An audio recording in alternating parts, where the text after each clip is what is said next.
Thanks for tuning in and welcome back to the shop. This is our 2013 Mitsubishi Fuso FG that I'm slowly turning into an overland camper. Now, about a year and a half ago, I ran into a pretty major problem. After spending a significant amount of time putting together the habitat, the Fuso refused to start. I was not planning on spending a year and a half of my build time fixing the engine, but here we are. 547 days, 39 episodes, 1 survivor. Oh, wait a minute. Wrong show.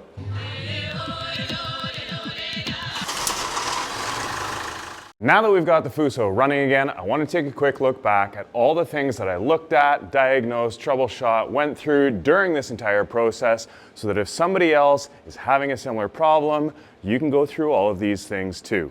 One of the first major problems that I ran into when this whole thing started was right when it happened, I lost the access to my Sentry software. This is what the dealer uses to access everything in the brains of this truck.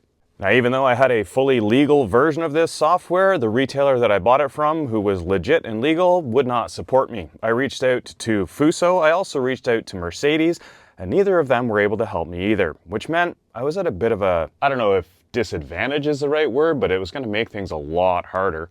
So of course I started checking things that I thought would be simple, like checking behind this panel to see if I had any blown fuses, checking the main fuses down by the batteries, and I even went as far as pulling the harnesses off the computer to make sure there were no damaged pins in either of the ECU harnesses. Unfortunately, there was nothing to find there. Now, by reading the codes through the instrument cluster, I was able to see that I had some emissions codes, and I replaced a couple of parts in the exhaust. If you don't know how to read the codes through the dash cluster, make sure you check the links in the video description. I'll link the video there where I show you how to do it. Unfortunately, changing out those sensors in the exhaust made absolutely no difference. My next thought was, maybe I have a really old DEF, so I drained the DEF tank and filled it with new fluid. Again, it didn't make any difference. No surprise. At this point, I had no codes showing in the computer, both through the dash cluster and through a cheap code reader that I had. And that told me this probably had something to do with fuel. So I swapped out the electric fuel pump, my thought being maybe it's not supplying enough pressure to the mechanical fuel pump, and if the mechanical fuel pump isn't getting enough fuel, well, the injectors aren't going to either. Funny how early on I had that thought. So at this point, I was thinking maybe it's not a fuel supply issue, maybe it's a fuel injection issue, and I wanted to check that the injectors were firing. So I put some LEDs on the wires, cranked the engine over, and we got a couple of blinks. To me, that said the computer was trying to fire the injectors. So if the electric pump was supplying fuel to the mechanical pump and the injectors were trying to fire but not spraying any fuel, I thought at this point we probably had to replace the mechanical fuel pump. Now, I wouldn't use the word luck, but right around the same time I thought I was going to have to buy a very expensive CP4 fuel pump, I found someone online selling an entire engine, which included a CP4 fuel pump. And this was the same time I was learning about the catastrophic failures that CP4 pumps happen to have. So even though it doesn't exist, I created a disaster prevention kit for the Fuso CP4. If you don't know what the disaster prevention kit is, it's a very simple way of rerouting the fuel so that the fuel that is used to lubricate the inside of the pump is not the fuel that gets delivered to your injectors. So when your CP4 pump fails, that's right, the disaster prevention kit does not prevent the CP4 from failing, but it does prevent all the debris from going back into your fuel system and destroying all of your injectors. I highly recommend you check out the videos and the links and install a disaster prevention kit in your Fuso if you don't have one, to save your injectors should your CP4 ever decide to grenade itself. So with the thought that I had possibly grenaded a CP4 fuel pump, I removed the fuel metering unit, and underneath the fuel metering unit there's a small screen. I had a small amount of debris in there. It wasn't a lot, but it was enough to make me pull the CP4 and replace it with my spare. And of course, if I had debris here, that means I could have debris anywhere in the system downstream of that, including all the injectors and the fuel lines back to the tank. So I had to change and clean all of that as well, because maybe part of that system was plugged with debris. But with all that swapped out, it didn't make any difference. And then I had another thought. What if the drive for the pump is not actually turning the pump? Or worse, what if the chain that drives the pump, which also turns the timing, isn't there? By removing the camshaft position sensor and manually turning the engine over at the crank, I was able to see the camshaft sprockets turning and both of them turning together, which meant the chain that drives the cams, which also drives the fuel pump, was turning. So that meant that the front half of the drive was turning, but I didn't know was the back half. So painfully, I pulled the CP4 pump out again, stuck my star drive in the back, and made sure that the piece that drives the pump wasn't loose. Of course, it wasn't. So I put the CP4 pump back in again. At this point, I knew I needed to do something drastically different if I was going to figure this out. And that is when I bought my Autel scanner. And boy, did that ever change the game. This put me back at being able to do the things that I had been able to do with my Sentry software before. Now I could do things like reading fuel pressure, which has been key the entire time. Oh, and recoding injectors and any of the other parts that I needed to replace. But I still couldn't get it to run. And I went back to something even more basic. Was the engine actually getting air? It's possible with the cab up for so long that something had gone in here, i.e. a mouse, and completely blocked off the air intake. Was the engine just choking for air? No, it wasn't. There was nothing in there, but I had to check it. At this point, somehow, I located a video online of somebody with a very similar problem. There didn't appear to be any codes in the computer, but the engine just wouldn't start. And that is when I started doing leak-by testing on the injectors. And although there didn't appear to be anything major, there definitely was fuel leaking by in the injectors. And that meant it was time to pull the injectors and have them flow tested. Well, try to have them flow tested. You see, I couldn't get injector number 4 to come out very easily. So I took the 3 from this engine and I took 3 from my spare engine to see what they could do. And unfortunately, after about a month at the injection shop, they said 5 of your injectors don't do anything and the other one just sprays wide open all the time. So at this point, I knew I had a problem with injectors. And unfortunately, that meant there was a very high likelihood that I was going to need to get injector number 4 out. And that was not going to be fun. I made a couple of tools and adapters to try and work my way around this bar, but it just refused to come out. So then I thought, well, if it is the injectors, maybe I can rebuild 3 of them, because with 3 good injectors, it would probably run. So I learned how to tear down the Bosch piezo injectors. Now I knew the injectors weren't any good, and that's why I didn't care about tearing them apart. The injector shop told me these injectors are stuck closed. So if I could free them up, maybe I could save myself from buying new ones. After learning how to tear them apart, I soaked them in my ultrasonic cleaner in hot Archoil. Now this is not at all what Archoil is intended for, but I thought maybe it could free up whatever was stuck. And it worked. Now before I put my rebuilt cleaned injectors back in, I did a spray test just on the tips, just with compressed air. And you know what? The Archoil was actually able to make them spray again. So this confirmed if I could tear apart and reassemble a Bosch piezo injector. And I could, and I did, and it didn't make a difference. On to the next idea. I did have some question of whether my starter was spinning the engine over fast enough. It didn't seem to be turning as quickly as it used to. So I checked the voltage going to the starter, I checked the current draw going to the starter, and since I had a spare one, I swapped the starter out.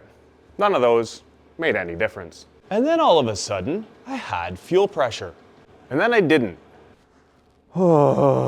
Now that I knew I'd had gummed up fuel in the system, which caused the injector tips to stick, I drained every bit of fuel out of this tank, flushed it out, and then filled it with fresh fuel with Archoil in it. I then circulated it through the system back to the tank to make sure that every bit of fuel in this system was stabilized with Archoil so it wouldn't gum up again. And still, I had no fuel pressure.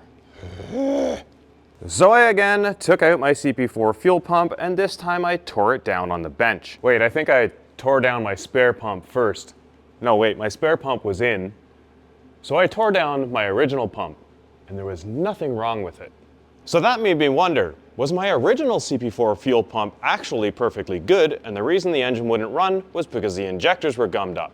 Maybe I had just replaced a good fuel pump with a bad one. So once again in this little tiny space, I took the replacement pump out and put the original back in. And guess what? I still had no fuel pressure. But what I had not done was replace the delivery valve that sits underneath here. So I did, and it didn't make a difference.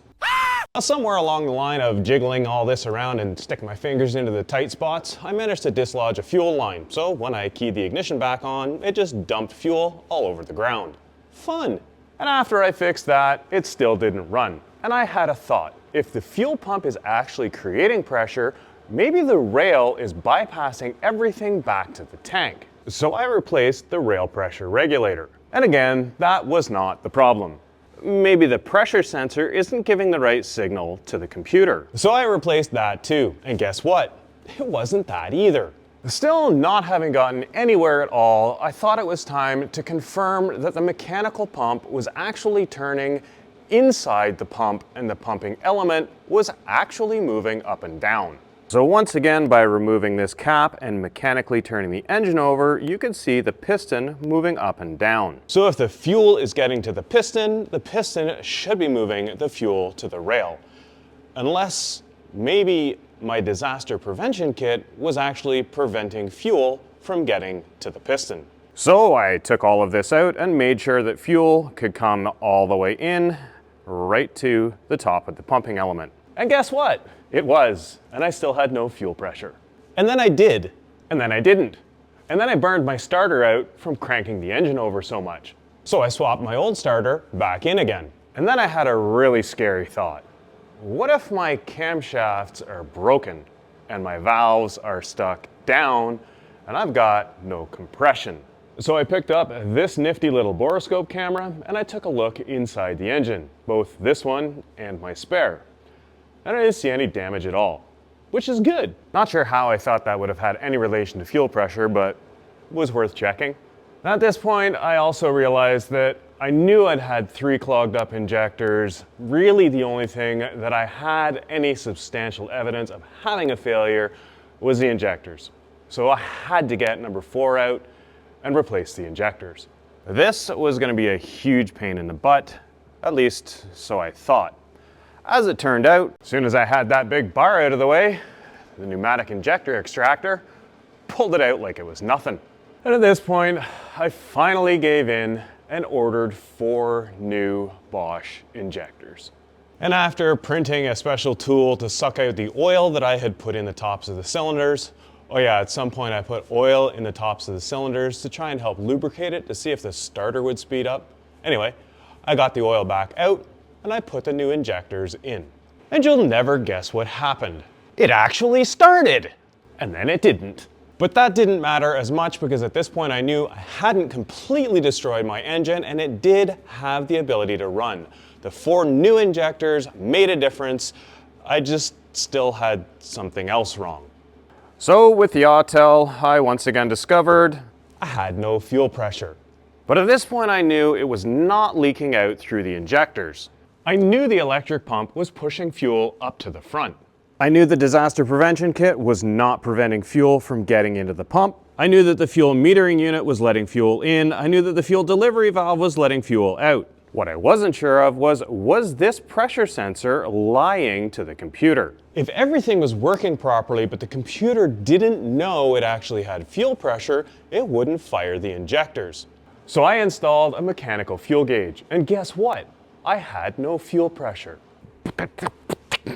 How did the engine run if it didn't have any fuel pressure? I had 4 new injectors, I had a brand new rail pressure regulator that I'd actually swapped out multiple times. I had also swapped out the fuel pressure sensor multiple times. The fuel pump, mechanical pump, had been swapped out. The fuel delivery valve had been swapped out. The fuel metering unit had been swapped out.